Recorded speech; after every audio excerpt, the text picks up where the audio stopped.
Olá, amigos do Longe Se Vai, amigos e amigas, né? Hoje eu tenho o prazer de conversar aqui com o Newton Molina, que é administrador de empresas e um dos mais influentes especialistas na área de previdência e longevidade do Brasil. Com apenas 83 anos de idade, é o meu amigo mais jovem. Participou intensamente dos movimentos importantes que moldaram o atual mercado de previdência privada no Brasil.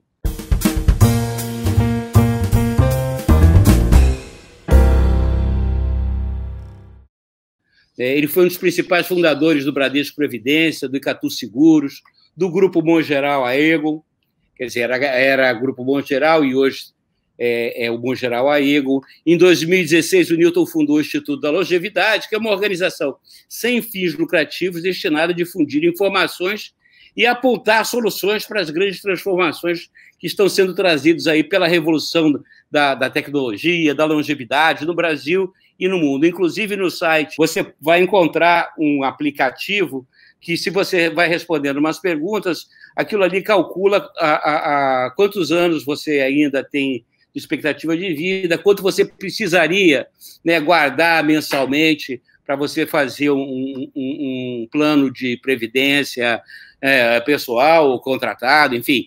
Mas é muito interessante. Atualmente, o Newton Molina preside o Conselho de Administração do Grupo Bom Geral Aegon, sendo também membro titular do Conselho Nacional de Previdência Complementar.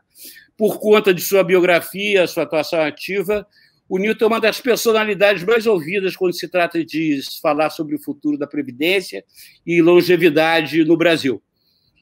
Sendo, inclusive, um palestrante, conferencista.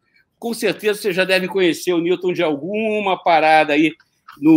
Tem muita coisa dele no YouTube, muita palestra interessante, mas agora ele está aqui conosco no Longe Se Vai, numa exclusiva. Então, Newton, como é que você vai? Eu longe me vou. Cada vez mais longe, porque eu tive o prazer de conhecer o Newton, ainda não pessoalmente, por causa dessa quarentena aí que a gente está vivendo, mas tivemos uma longa e proveitosa conversa há uns 15 dias atrás, e o Newton tem uma coisa que eu achei interessante, a trajetória de vida dele, eu acho que é bacana. Como é que você começou, Newton? Você fala, né, que você conversa muito com seus netos e tal, que você não nasceu com boi na sombra, né? Eu vou começar corrigindo a minha idade, eu já fiz 84. Ah, é? Mas não parece. O que justifica, na verdade, eu ter sido fundador e o presidente do conselho do Instituto de Longevidade, porque eu sou a amostra grátis da longevidade. Como é que eu comecei a minha vida, você perguntou? Isso. Como é que você foi parar no ramo de previdência? Eu sei que você é um vendedor nato. Eu falei, não importa o que você está vendendo, eu compro de você. Vocês vão ver no final da entrevista. A capacidade que ele tem de articular e narrar as coisas não é de empurrar, não, mas de convencer. Como é que você... Eu sou um autodidata, basicamente um autodidata. Não tenho nenhuma formação universitária. Enquanto formação, sou técnico em contabilidade, né? Nem contador eu sou, técnico em contabilidade. Eu comecei a trabalhar muito garoto, eu comecei a trabalhar no mês que fiz 13 anos de idade, e por destino, meu primeiro emprego foi no IAPC, Instituto de Aposentadoria e Pensões dos Comerciados. Os IAPs são anteriores ao INSS. Cada bloco profissional tinha o seu instituto.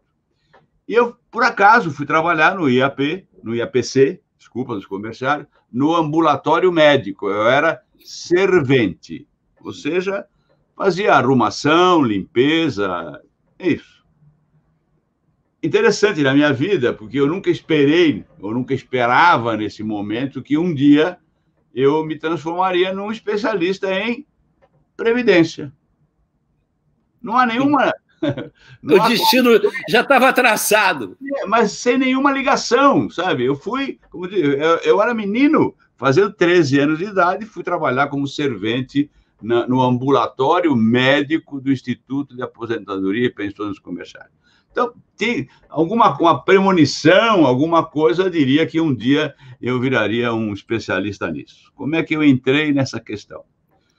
Em 1966, eu criei uma corretora de seguro de vida e previdência.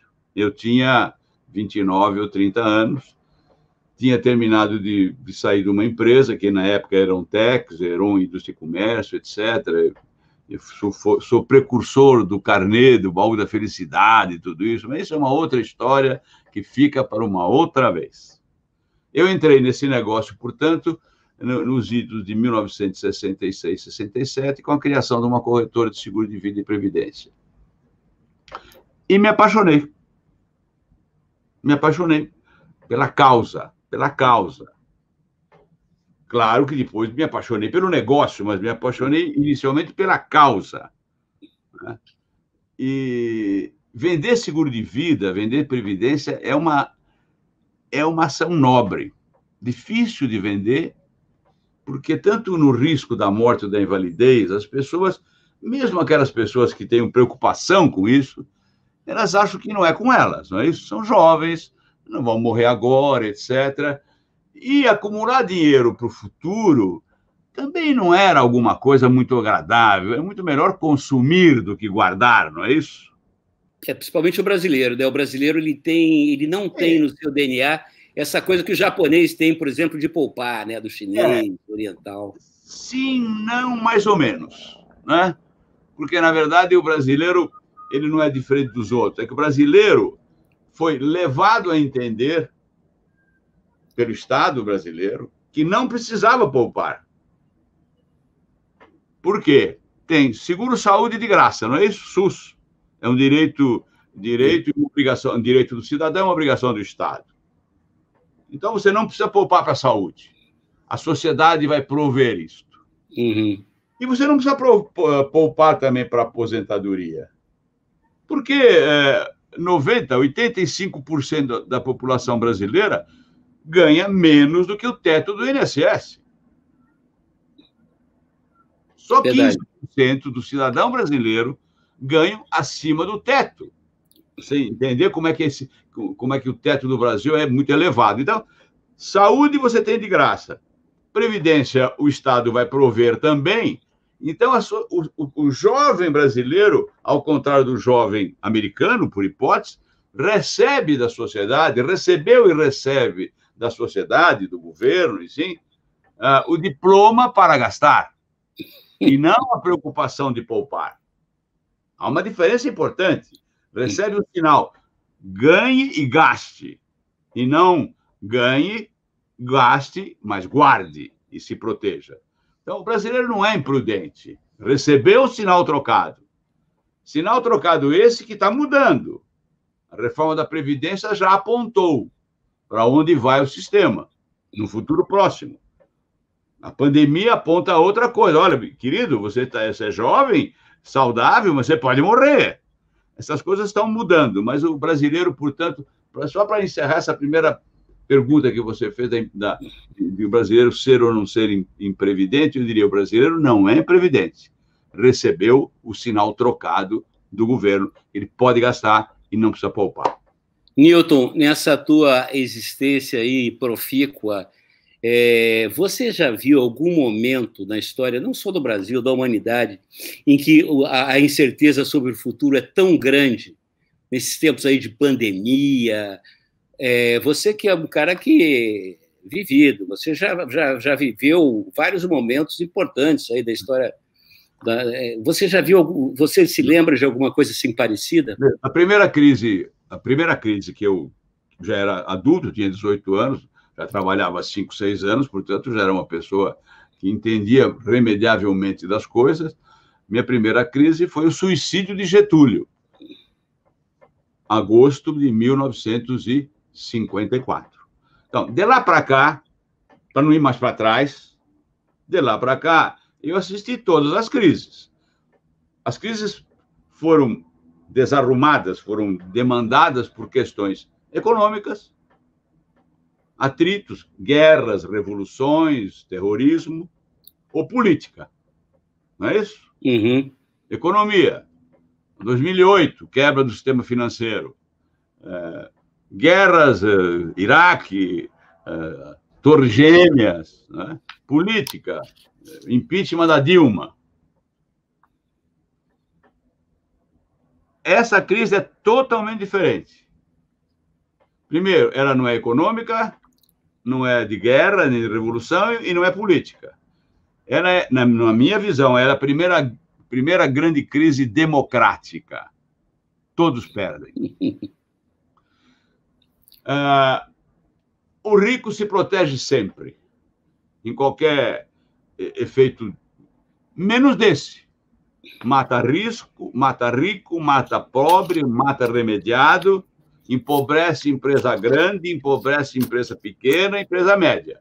Então, a primeira diferença dessa crise pelas outras que eu passei é que ela é democrática. E segundo, que ela é disruptiva. Ela tem um componente de disrupção comportamental.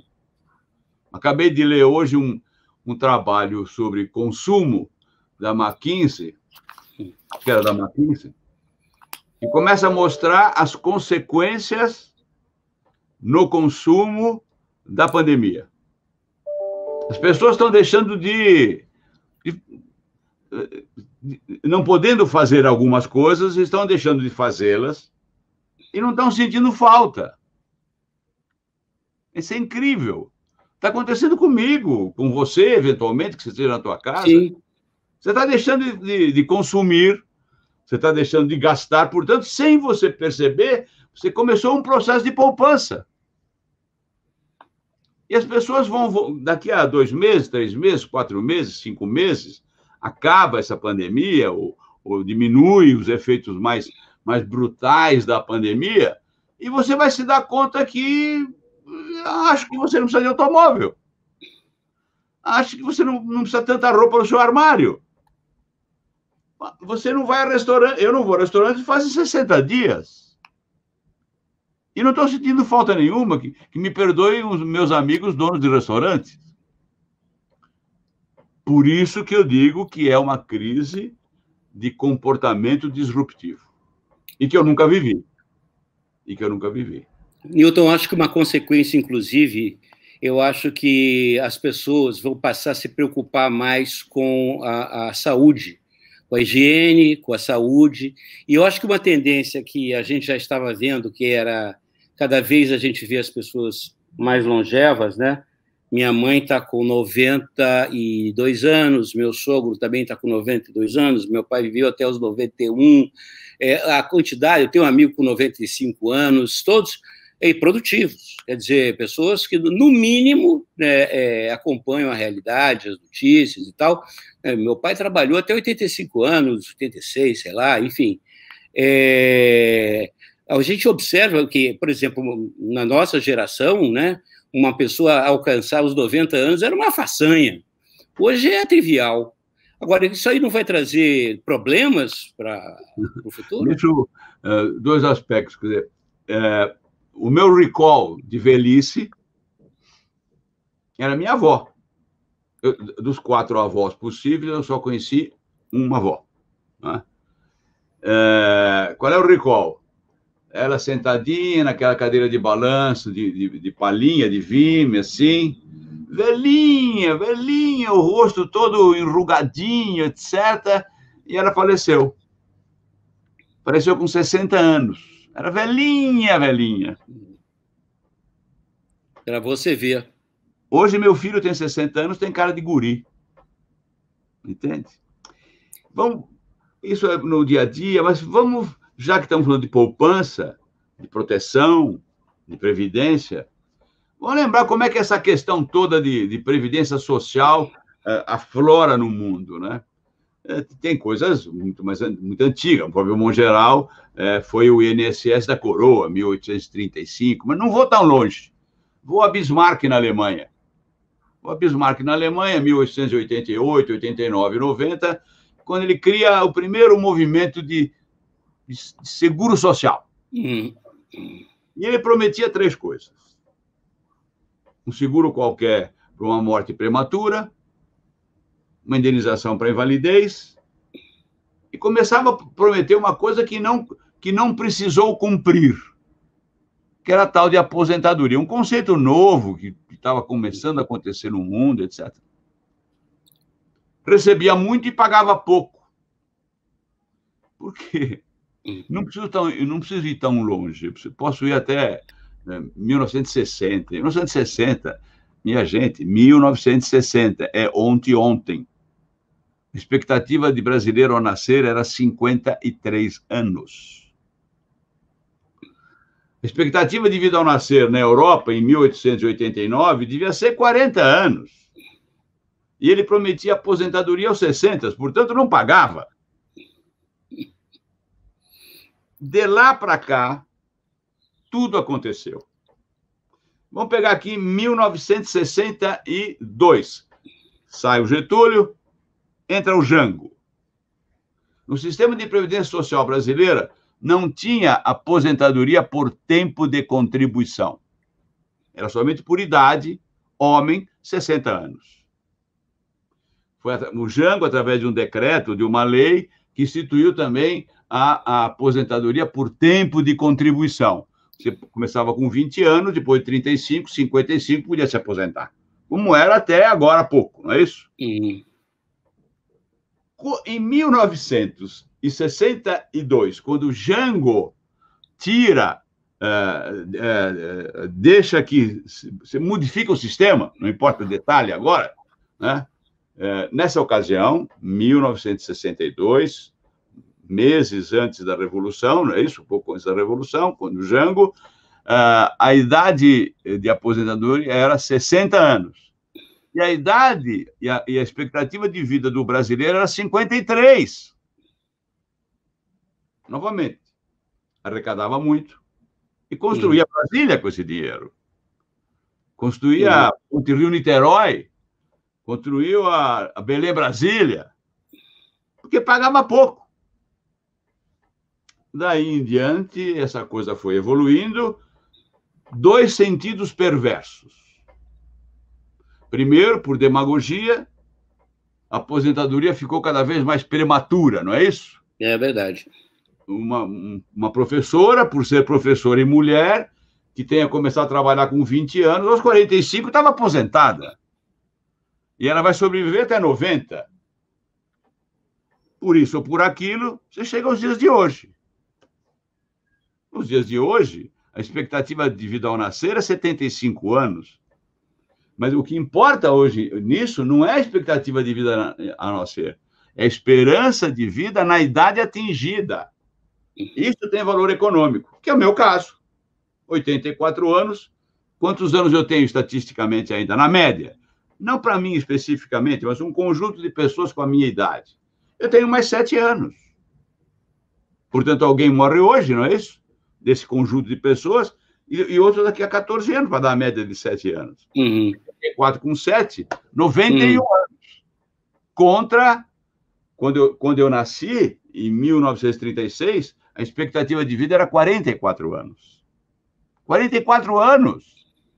Eu devo morrer com 93, 94, 95. 40 e tantos anos depois da escalação. Tem um outro aspecto ainda... Então, só para concluir, desde Bismarck, chegamos agora. O que eu quero dizer? O conceito da aposentadoria social, criado lá atrás por Bismarck, que era um pacto intergeracional. Era e ainda é um pacto intergeracional, que eu vou explicar em seguida. Esse pacto é que foi quebrado pela longevidade. O que era o pacto intergeracional? Muitos jovens trabalhando, produzindo riqueza para sustentar-se e sustentar os aposentados. Perfeito. Quando tinha muito jovem para trabalhar e muito pouco velho. Agora você tem cada vez menos crianças nascendo e, portanto, cada vez menos amanhã gente produzindo e cada vez mais velhos. Então, o que sustentou a Previdência Social no mundo foi o pacto intergeracional.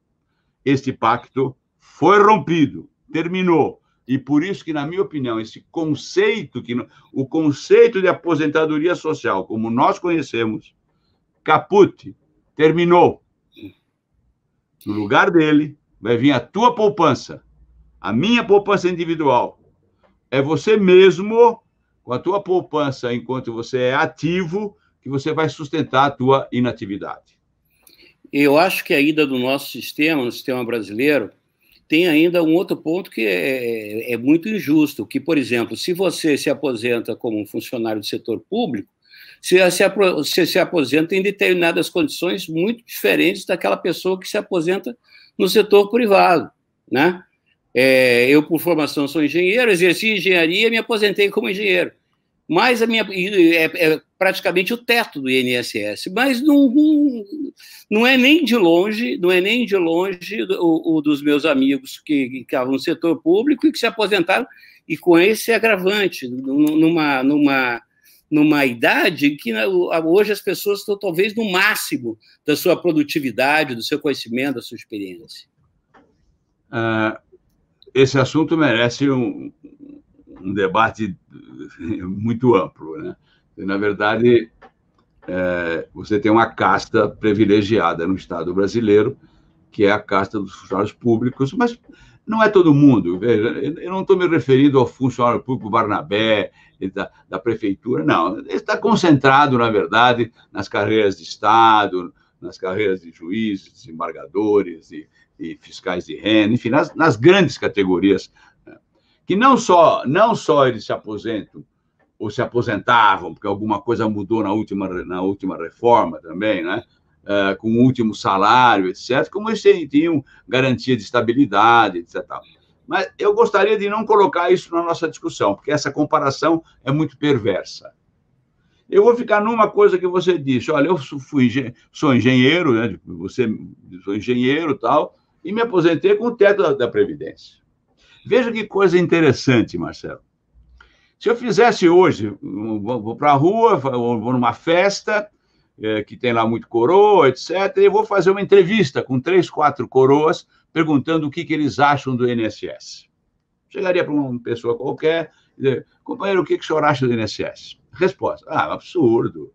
Eu tenho 63 anos de idade, me aposentei agora há pouco, era um engenheiro, diretor de uma empresa, ganhava 50 mil reais por mês e me aposentei com 5 mil reais.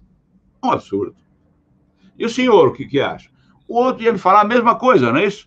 Eu era diretor de uma empresa, sou advogado, sou isso, aquilo, sou gerente industrial, ganhava 45 mil, me aposentei com 4 mil reais. INSS, uma porcaria. Você acredita, Marcelo, que todos diriam a mesma coisa? Eu acho que o discurso é esse, né? Muito bem. Eles disseram isso. O que é que eles disseram, na verdade? Disseram que ganhavam 50 mil, pagavam o INSS sobre 50 mil e se aposentaram com 5, não é isso que eles disseram? Isso. Meu caro Marcelo, nunca pagaram sobre 50 mil. Nenhum brasileiro da iniciativa privada jamais pagou sobre 50 mil. O máximo é sob teto do INSS, que hoje é 5.800, 6 mil, não é isso? É isso. Esse indivíduo que eu entrevistei, que disse que o INSS é uma porcaria, porque ele ganhava 50 e está recebendo 5 mil, ele achou, ou achava, alguém passou essa informação para ele, que ele pagava sobre 50 mil. Ele nunca pagou. Eu estou levantando esse exemplo para mostrar como é difícil mexer nessa questão da previdência pública. Porque as pessoas não entendem claramente do que você refere. Pega um exemplo, como você pegou agora, de um colega seu, que foi engenheiro também, e que seguiu uma carreira pública, não é isso? Isso. Diferentemente da sua. Tá? Mexer com previdência social é muito difícil no Brasil, em qualquer país do mundo. Em qualquer país do mundo. São direitos que a pessoa tem e vai lutar sempre por eles. Sim, mas chega uma hora, Newton, que você vê que a conta não fecha, né? Que o Estado, você mesmo mostrou, é uma questão demográfica, né? A conta não fecha. Não tem como fechar. Além de ser injusto, a conta não fecha. Por isso que eu digo, veja. Então, qual é meu ponto de vista prospectivo, tá?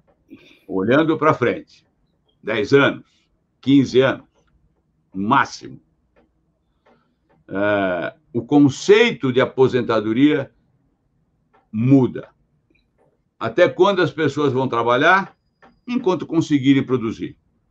E enquanto conseguirem produzir, vão ter que poupar. Vão ter que poupar. No máximo, os estados, os países, a sociedade, vai ter que garantir uma renda mínima em duas condições para as suas populações. As pessoas que estão inválidas, de um lado, não importa a idade, inválidos, e os velhos a partir de 70 anos, 75 anos. Uma renda mínima, universal, para todos, não importa se é rico, remediado, para todos iguais. E desse patamar mínimo de renda mínima para cima, cada um financiará a sua própria longevidade. Quer dizer, aí, essa ideia, que eu acho que tem que ser associada digamos, à cultura, né, do brasileiro, que é a cultura do longo prazo. Eu acho que, no geral, a nossa sociedade é muito imediatista. E você tem que realmente cultivar uma cultura de pensar no longo prazo, uma coisa estratégica. Marcelo, a sociedade vai ter que pegar no tranco, no tranco. E qual é o tranco? O tranco já foi dado ontem, a reforma da Previdência. Hoje, a pandemia.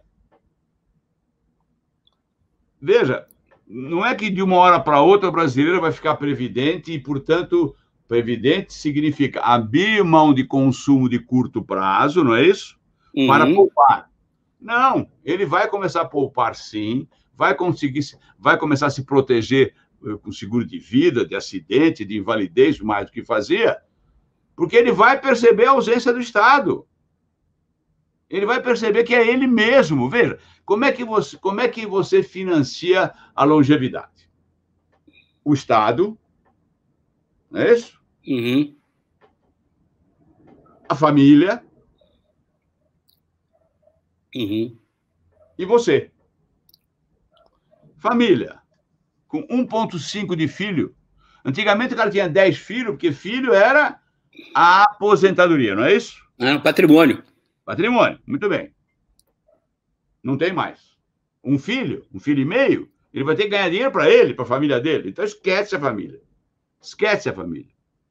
O Estado, com 1,6, 1,7 de taxa de nascimentos, não vai ter gente para pagar. Sobra o quê? Você mesmo. Você vai ganhar consciência. O povo vai ganhar consciência. Assim, não. Com o passar dos dias, com o passar dos meses, com as notícias, que ele vai ter que entender que não importa se ele ganha pouco, médio ou muito, um pedaço do que ele ganha não pertence a ele na juventude. Ele vai ter que guardar, vai ter que se proteger de morte prematura, de invalidez prematura e de sobrevivência longeva. Isso vai acontecer, inevitavelmente, na cabeça das pessoas. Elas entenderem que do que ganham, um percentual, que seja 10%, 8%, 12%, alguma coisa. Cada um vai fazer a sua própria conta. Não pertence àquele indivíduo naquela hora.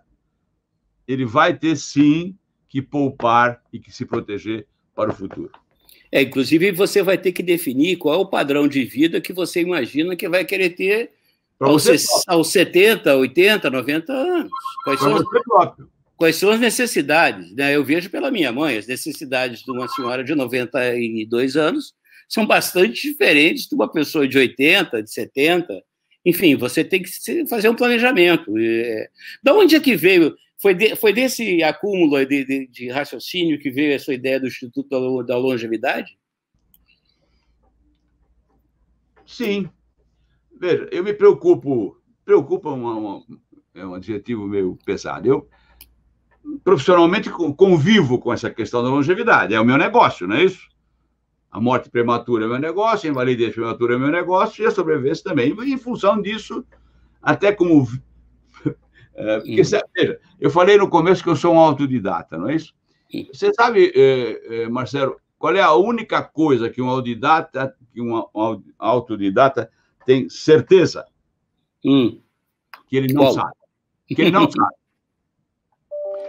E o autodidata, para ter sucesso, é um fanático em procura de respostas, que é um pouco o meu caso.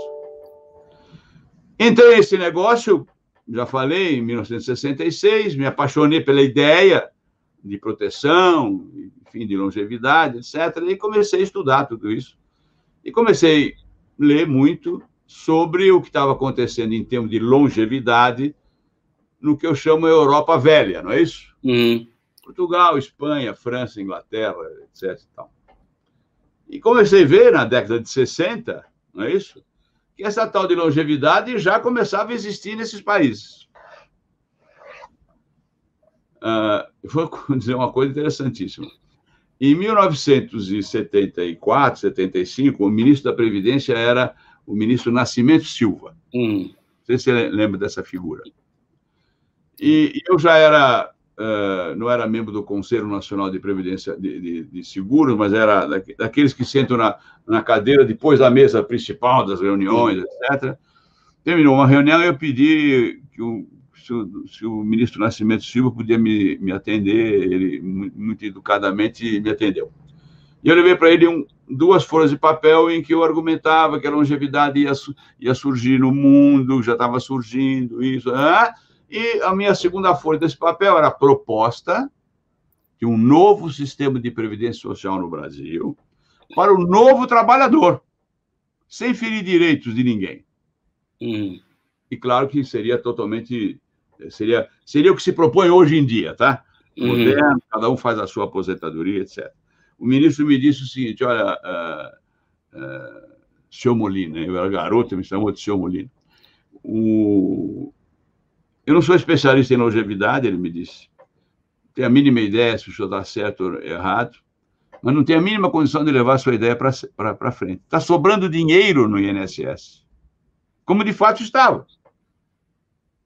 Então, você perguntou como é que eu entrei nesse negócio de longevidade, por que criei o Instituto. Então, me preocupo com essa questão há muitos anos. Andei estudando na Europa, nos Estados Unidos, esses resorts de terceira idade, não é isso? E cometi um erro, uns 20 anos atrás, um erro incrível. Não me meti nesse negócio de resort de terceira idade. Eu era mais novo, uns 30 anos atrás, eu tinha 50 anos, eu era garoto, 50 anos, né? E eu entendi, e errei naquela época, que esse negócio de resort de terceira idade não ia dar certo. Porque velho não ia querer conviver com velho. E não é verdade. E por que não é verdade? Interessante isso. Porque velho não é velho. E quando está junto dos seus... Se eu fizer uma reunião aqui com de 75 ou 90 anos, não tem ninguém velho aqui, são todos iguais, né? Então, portanto, há quantos anos que eu milito nisso? A inspiração de criar o Instituto Mongeral de Longevidade foi a gente tentar, modestamente, claro, colocar na sociedade uma discussão sobre as causas econômicas, causas e reflexos, me perdoe, causas e reflexos, uma discussão na sociedade sobre isso, sobre o que significa os aspectos sociais, econômicos e comportamentais a longevidade. Essa é a proposta do Instituto. Simplesmente essa. Eu ficarei grato, como está acontecendo, que a sociedade comece a discutir esse assunto. O que fazer com o velho? Essa já é uma pauta real, é. Até quando tem que trabalhar? Qual é a poupança que tem que fazer? E mais, é a empregabilidade do velho. Veja, desafios. Eu tenho desafio na minha empresa. Como qualquer empresário, eu gostaria que a minha empresa fizesse recrutamento, seleção e recrutamento às cegas. Um formulário não deveria ter a idade da pessoa e nem a fotografia. Eu tenho que admitir pessoas pela sua capacidade, pelas suas virtudes, e não pela sua fotografia, se é bonito, se é feio, se é amarelo, se é branco, se é preto, se é negro, e nada disso importa. É para onde vai a sociedade. Então, ajudar a fundar o Instituto de Longevidade teve esse ânimos, teve essa ideia de colocar, de contribuir para a discussão o que é que significa os aspectos sociais, econômicos e comportamentais da longevidade. E acho que estamos cumprindo a nossa parte. Nesse mês, pela estatística que eu recebi ontem, nesse mês de abril, o nosso instituto, nos seus 3, 4 meios de comunicação, site, etc. e tal, deve receber mais de 1 milhão de pessoas visitando os seus conteúdos, lendo as suas matérias. Já não é insignificante, são mais de 1 milhão de pessoas por mês, né? Eu me sinto quase realizado com o Instituto, porque, na verdade, na hora que me senti realizado, eu já fui, né? Como eu não quero ir, então eu estou quase realizado.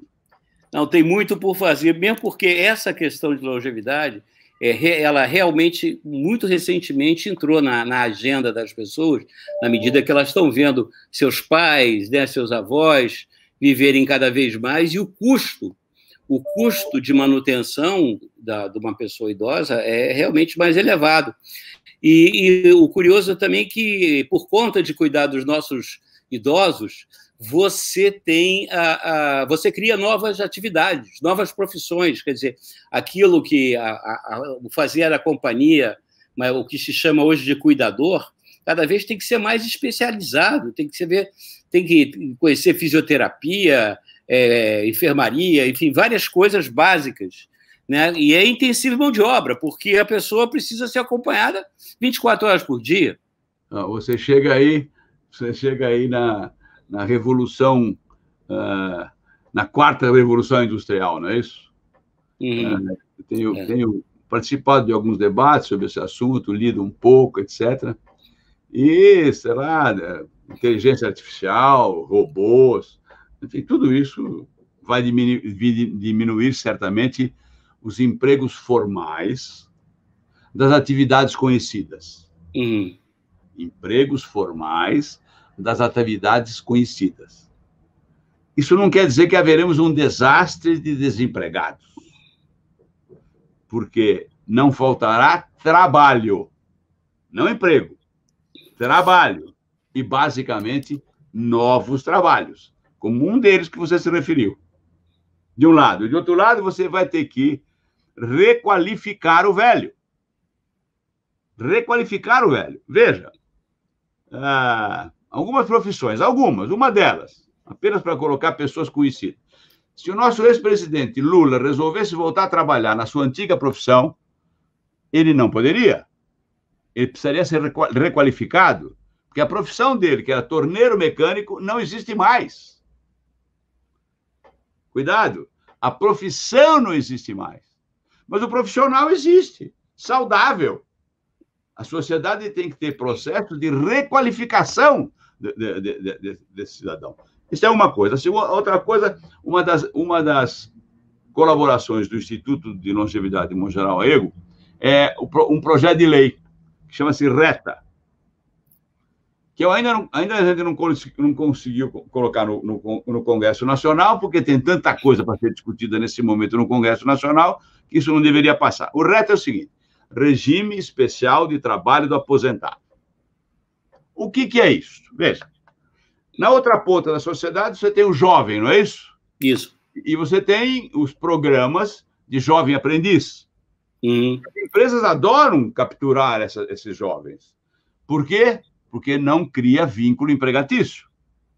Não paga INSS, não paga fundo de garantia, não tem férias, etc. Tal. E poderá ser até, se você encontrar aí um recurso humano excepcional, não é isso? Uhum. O RETA, que é Regime Especial de Trabalho Aposentado, é a mesma coisa para os aposentados com mais de 60 anos. Se você é aposentado com mais de 60 anos e quer continuar trabalhando full-time na CLT, ok. Mas se você já fez alguma poupança, já tem sua aposentadoria, e você quer, sair de casa, refrescar a tua cabeça e ganhar algum dinheiro e ter menos estresse, você pode trabalhar em part-time, não pode? Claro. Você pode trabalhar, eu só quero trabalhar sábado e domingo.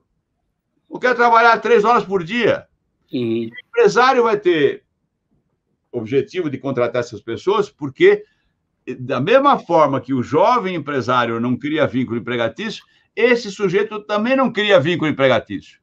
Não tem que pagar INSS, porque já é aposentado. Não tem que pagar fundo de garantia, porque não será desempregado. E essa é uma lei que nós fizemos junto com a USP, com a FIP. Está pronta, todo estudo econômico, etc. E nós pretendemos, assim que o Senado do Congresso Nacional clarificar um pouquinho, a gente entra com esse projeto. Eu acho essa ideia fantástica, a ideia é ótima. Eu sou candidato, inclusive. Ao Reta. Ao Reta. O Newton, dentro da nossa conversa, assim, eu lembrei uma coisa. Vamos fazer aqui uma experiência maluca de ficção científica. Se hoje, né, o Newton Molina, né, por um passe de mágica, né, voltasse a ter 30 anos de idade, biologicamente, com a experiência desses mais de 50 anos dedicado a tratar de longo prazo, de longevidade, o que você faria? Primeiro é meu sonho de consumo, né? Meu e de todo mundo. Né? Você não precisa nem ter a minha idade, pode ter até um pouco menos, tá? Eu acho que já com 84 anos, a minha idade já é um mau exemplo, ter 84 anos. Mas é o sonho de consumo de qualquer velho, ter o vigor da juventude com a experiência. Né? A minha resposta, ela está viciada, né? Ela tem um vício de origem, porque eu sou um previdencialista, tá certo? Mas eu não tenho dúvida em te responder que eu teria, se eu voltasse hoje aos 30 anos, com filhos para criar, não é isso? Pagando a prestação da minha casa, pagando a prestação do carro, com 2, 3 carnês para pagar na Casa Bahia, no financiamento, que é o horizonte de vida de um jovem de 30 anos, 35 anos, é isso. Tá? E para aqueles que estão ganhando dinheiro para poder comprar uma casa, etc., tal, eu teria uma enorme preocupação da minha morte prematura, invalidez prematura, e, principalmente, eu teria desenvolvido na minha cabeça de que eu não ganho 100% do que recebo. Eu não ganho para gastar, ou até para comprometer com dívidas, eu não ganho 100%. Eu ganho 90%, 85%, e o resto eu estaria colocando de lado para no momento em que acabasse a minha capacidade laborativa. Não estou falando de idade. Quando acabasse a minha curva de capacidade laborativa, quando ela fracassasse, eu deveria ter algum dinheiro guardado. Essa questão da capacidade da curva da capacidade laborativa também é um outro capítulo muito interessante. A capacidade laborativa de um carregador de saco aos 20 anos é 100%, não é isso? Que tem uma enorme força física. E é interessante que o carregador de saco com 20 anos de idade, ele está no pico da sua capacidade laborativa. E ela vai diminuir. Com 50 anos, ele não tem mais essa capacidade laborativa. Mas ele não pode se aposentar com 50 anos, porque acabou a capacidade laborativa para aquela função. Voltamos à requalificação. É o que eu digo, o que eu vou te falar agora, disse isso há muitos anos atrás, quando eu fui... o Estado-Maior das Forças Armadas me pediu para conversar um pouco sobre Previdência, e eu estive lá com os generais, com os almirantes, etc., nem me lembro o nome mais, faz tempo isso, e eles me perguntaram como é que você resolveria o problema das Forças Armadas, que é uma profissão piramidal, não é isso? E entram aqui 1.000 tenentes, não dá para dar 1.000 generais, não é isso? Perfeitamente. Concordo que aos 55 anos, se um oficial do Exército, da Marinha ou da Aeronáutica não for promovido, ele, como coronel, como tenente-coronel, ele tem que ir para casa. Tem que ir para casa, não. Ele deixa o Exército. Veja, eu admiti que um oficial ficou 30 anos no Exército e no caso brasileiro, com pouca guerra, etc., tal, ele fez cursos, não fez? Claro. Ele se formou em odontologia, em medicina, em veterinária, em administração, um monte de coisa, advocacia, não é isso? Ele está com 55 anos e vai para casa. E é médico. Médico formado no Exército, etc. 55 anos atrás. Deixa o Exército, vai para a reserva do Exército e vai trabalhar no SUS como médico. E vai se aposentar na idade que qualquer brasileiro vai se aposentar daqui um pouco, 65, 70 anos. Portanto, quer dizer, tem solução para qualquer categoria profissional. O importante, no futuro, quando a capacidade laborativa do indivíduo começa a declinar para aquela função, você tem que requalificar para outra função, número 1. Quando a capacidade laborativa vai caindo, ele tem que, ao mesmo tempo, ter a segurança de ter guardado dinheiros para repor a perda financeira da queda da sua capacidade laborativa. Quando eu tenho conversado aqui com pessoas, né, no Longe Se Vai, várias pessoas, eu sempre pergunto, né, até quando você vai, até quando você pretende trabalhar? E geralmente as pessoas falam sempre, até quando eu puder. Eu não vou fazer essa pergunta para você, Newton, porque você já respondeu essa pergunta ao longo de toda a entrevista. E eu gostaria de encerrar, de repetir uma frase sua, que eu achei fantástica, né? Você, de uma entrevista, acho que bem recente, você falou, longo prazo é para jovens como eu. Newton Molina. Eu acho essa frase fantástica, ela resume a sua obra, o seu trabalho e o espírito, né, desse nosso programa aqui. Eu quero te agradecer muito pelo seu tempo, pelo seu conhecimento, e eu acho que você despertou aí nas pessoas, não preocupações, mas pontos da nossa existência que a gente realmente tem que dar tratos à bola, como se dizia antigamente. Tem que realmente se dedicar. Muito obrigado. Sabe, Marcelo, se você me perguntasse o que é ser velho, como é ser velho, e o que eu penso a respeito disso, eu não teria resposta. Não teria resposta. Porque eu tenho a sorte, ajudei um pouco a sorte, mas tenho a sorte de, com 84 anos, não ter sido atropelado por uma moléstia limitante. E esse é o ponto. Esse é o ponto. Um velho, um idoso, um nome que a gente der para esse negócio de quem tem muitos anos de vida, que tem a sorte de não ter tido ser colhido por uma doença que limitou a sua capacidade, não é bem a capacidade, limitou a sua autonomia, né? A sua autonomia física ou intelectual, mesmo que você tenha uma limitação física, mas que não tenha uma limitação intelectual. O Stephen Hawking? Eu ia falar nisso, querido. É isso, é o maior exemplo. Você não tem outro exemplo maior do que esse. Uma limitação de autonomia física brutal. Morreu pensando, morreu elaborando, morreu criando, porque não perdeu a capacidade intelectual, não houve limitação intelectual. Então, eu já respondi sim, que vou trabalhar enquanto puder, e vou trabalhar enquanto perceber que sou produtivo para mim mesmo e para a sociedade a qual pertenço, desde a minha empresa e ao meu país. Muito obrigado, Newton Molina. O que eu desejo é que a gente possa conversar aqui outras vezes, aprofundar alguns pontos dessa nossa conversa, porque eu tenho certeza as pessoas... e eu também ficamos muito curiosos assim, de aprofundar algumas questões aí sobre esse tema fascinante que é a longevidade, que cada vez mais nos ocupa. Muito obrigado. Um abraço e até a próxima. Até a próxima. Valeu.